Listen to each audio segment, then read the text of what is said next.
না, কৃষক বন্ধুদের ফসলের চিন্তা তাদের করতে হয় না, তারা রাম মন্দিরের চিন্তা করে, তারা জ্ঞানব্যাপী মসজিদের মধ্যে কিভাবে মন্দির তৈরি করবে তার চিন্তা করে। এটি হচ্ছে দেশের সরকারের পরিকল্পনা। অতএব এই সরকারের এই চিন্তা ভাবনা যদি হয়, এটা হবে আত্মঘাতী চিন্তা ভাবনা। আর যে সরকারের এই আত্মঘাতী চিন্তা ভাবনা থাকবে, সেই সরকার হবে আত্মঘাতী সরকার। তা দেশের কল্যাণের পরিবর্তে শুধু মুসলমানদের সর্বনাশ করবে না, গোটা ভারতবর্ষের সর্বনাশ ডেকে নিয়ে আসবে এই নরেন্দ্র মোদী আর অমিত শাহ। আমরা হয়তো মুসলমান, হিন্দু ভাইদের কানে আওয়াজ গেলে তারা হয়তো বলবেন যে মুসলমানরা জব্দ হচ্ছে বলে তারা চিৎকার করছে। জেনে রাখবেন, দিনের শেষে যখন রাত্রির অন্ধকার নেমে আসবে, যখন প্রধানমন্ত্রীর মসনদ থেকে নরেন্দ্র মোদী সরে যাবে, তখন ভারতবর্ষের সর্বনাশ বুঝতে পারবেন। যিনি সবকে লিয়ে সবকে বিকাশের স্লোগান দিয়েছিলেন, আজকের তাকে জিজ্ঞাসা করুন বিকাশ কোথায়, আজকে দিন কোথায়? শুধু ভারতবাসী নয়, পৃথিবীর সমস্ত মানুষ বলবে যে এটি হচ্ছে একটা বড় প্রহসন। এই প্রহসন দিয়ে পৃথিবীর সব মানুষকে যুগ যুগ ধরে বোকা বানিয়ে রাখা যায় না।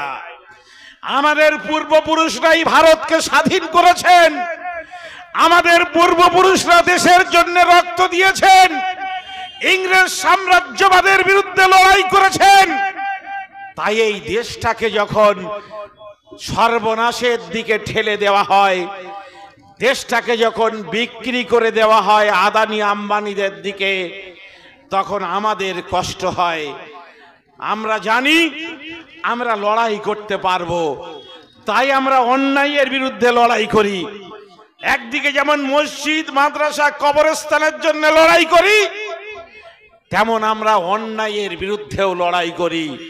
আজকে যারা মনে করছেন যে মুসলমান জব্দ হচ্ছে, পৃথিবীর কোথাও মুসলমানকে জব্দ করা যায় না, আর কখনো কিয়ামত পর্যন্ত মুসলমানদের জব্দ করা যাবে না। ফলে লড়াই করেই মুসলমানরা বেঁচে থাকবে। সামনাসামনি এসো, লড়াই করো, লড়াই হবে।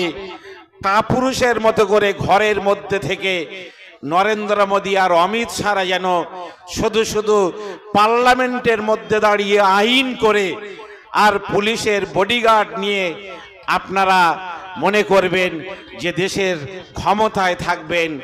অনেক সরকারকে পালাতে হয়েছে দেশ ছেড়ে। শ্রীলঙ্কার ইতিহাস থেকে আফগানিস্তানের ইতিহাস, বাংলাদেশের ইতিহাস সবই জানা আছে। সেই ইতিহাসের পুনরাবৃত্তি ভারতবর্ষে যেন না ঘটে, আমরা সেটা কামনা করব, আমরা সেটা প্রত্যাশা করব। শুধু আপনাদের বলবো, এজন্যে আগামী 19শে নভেম্বর, কাল বাদ দিয়ে পরশু দিন কলকাতায় যে মহাসমাবেশের ডাক দেওয়া হচ্ছে, সেই সমাবেশ অন্যায়ের বিরুদ্ধে আরো বৃহত্তর আন্দোলনের ডাক দেওয়ার জন্যে আপনারা বিভিন্ন গ্রামের মসজিদ, মাদ্রাসা থেকে সাধারণ মানুষকে সঙ্গে নিয়ে অবশ্যই নিজেদের জান আর মালকে খরচ করে আপনারা এই সভায় আসবেন, এই অনুরোধ রেখে আমি আমার বক্তব্য